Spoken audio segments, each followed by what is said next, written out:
Most leaders study winners. Today, we study why a perfect leader failed catastrophically. Who was the most powerful warrior in the Mahabharata? Many would say it was Arjun or Karna. But those who understand the epic know the answer. It's Bhishma Pitamah. Yes, Bhishma was never the hero of his own story. He was a tragic figure who possessed every virtue: courage, commitment, wisdom, discipline, strategic brilliance, and yet failed at the most critical moment. Today, let's explore 3 profound leadership lessons from Bhishma that shaped ancient battlefields yet still relevant today. More importantly, we examine his greatest weakness, a flaw that cost him everything and cost the Kuru dynasty everything. Understanding Bhishma isn't just about celebrating his strengths, it's about learning from his paralysis, his inability to act despite knowing what was right. The first lesson is about principle, discipline, and the power of absolute commitment. Bhishma made 2 extraordinary vows early in his life. He pledged lifelong celibacy, renouncing marriage, children, and personal family. He also renounced all claims to the throne of Hastinapur. Why? Because his father, King Shantanu, desired to remarry. Bhishma chose his father's happiness over his own future. Now, this wasn't merely sacrifice. This was the foundation of Bhishma's entire character. The willingness to subordinate personal desires to a larger purpose, to family duty and to Dharma. Throughout his life, Bhishma exemplified unwavering commitment. He maintained his vows despite overwhelming temptations and opportunities. His discipline was legendary. He commanded armies with precision, strategized with foresight, and led with an iron resolve. Bhishma's commitment earned him profound respect. Warriors on both sides feared him, not just for his martial prowess, but for his incorruptible integrity. He was the embodiment of a man who stands by his word. When Bhishma fought on the Kurukshetra battlefield, his restraint was remarkable.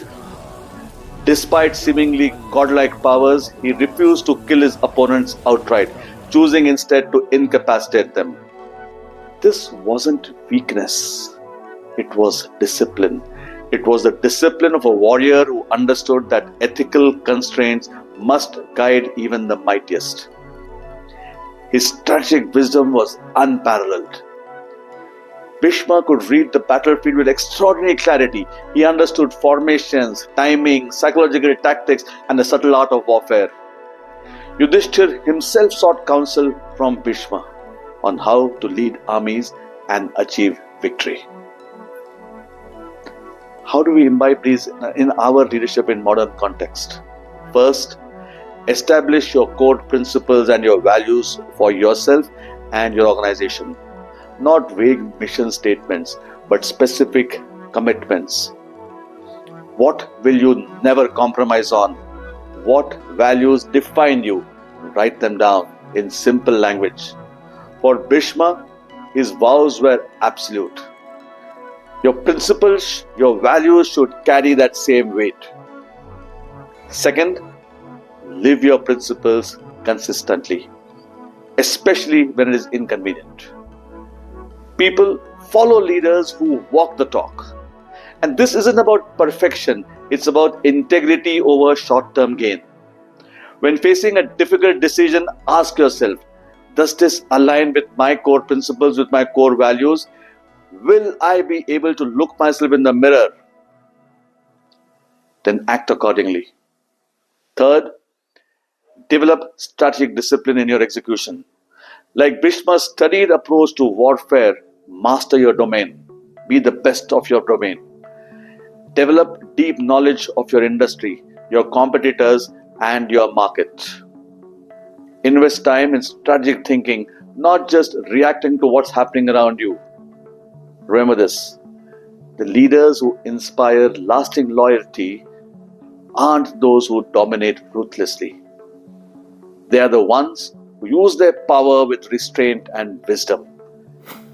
The second lesson reveals Bhishma's strategic wisdom and his framework for ethical decision making. Even in war, Bhishma was a master strategist who understood that wars aren't won by might alone. They are won through intelligence, positioning, timing, and psychological advantage. He taught that leaders must understand the terrain, the seasons, the composition of their forces, infantry, cavalry, elephants, and how each performs under different conditions. But here's what elevates Bhishma's wisdom beyond just military tactics. He understood that war must be ethical. Bhishma taught that warriors should not fight the unarmed. They should not attack the vulnerable or those incapable of defending themselves. War, he insisted, must adhere to Dharma, righteousness. Victory achieved through injustice is hollow. This principle shaped how modern nations conduct warfare today, are supposed to conduct warfare today. Bhishma's ancient wisdom, all these things like the Geneva Convention, the International Humanitarian Law, comes from this Bhishma's ancient wisdom about sparing non-combatants, proportionality in response, and minimizing civilian casualties. Bhishma understood what took modern civilization centuries to codify. Even in conflict, ethics matter.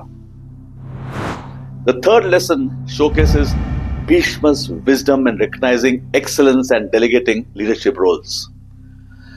When the young Kuru princess needed education, Bhishma was faced with a critical decision. He possessed the knowledge and the skills to teach them himself. He had the time and the authority to do so. Yet, he recognized something crucial. The princess needed someone better than him for this specific role. And Bhishma brought Dronacharya to Hastinapur and entrusted him with the princess' education. This decision reveals profound leadership wisdom. Bhishma understood that his role was to identify excellence, recognize it, and empower it, not to insist on personally controlling everything. Dronacharya went on to create some of the greatest warriors and leaders of the world that the world has known: Arjun, Bhim, Duryodhan, Nakul, Sahadev. Now, this wouldn't have happened if Bhishma had held on to the position of the teacher. Dronacharya created warriors so skilled that even Bhishma himself came to respect their capabilities. This was Bhishma's victory. Creating excellence he didn't personally control. This decision freed Bhishma to focus on his actual role, protecting the kingdom, advising the king, and serving as the moral guardian of the dynasty. By choosing not to be the hero in every arena, Bhishma multiplied his impact across the kingdom. This was sophisticated leadership. Understanding your unique value and deploying it strategically while empowering others in areas where they excel. Now, how to imbibe all this in our daily lives as a leader? First, conduct a ruthless inventory of your time and your talents. Where do you add unique value that only you can provide? Write it down. Then look at everything else you're doing. Can someone else do it for you? Can they do it as well? Maybe they can do it better. If the answer is a yes to any of these questions, consider delegating. Second, actively seek excellence in your team and empower it. Bhishma didn't bring Dronacharya to compete with him, he brought him to magnify the kingdom's capability. Look for people who surpass you in specific areas. Celebrate it openly. Empower them with resources and authority. Your greatness multiplies through the greatness of those that you develop. Third, create systems for recognizing and promoting talent. Don't wait for obvious stars to emerge. Systematically observe your team for hidden capabilities. who handles challenges with creativity, who shows strategic thinking, who commands natural respect. Identify these people and give them meaningful opportunities.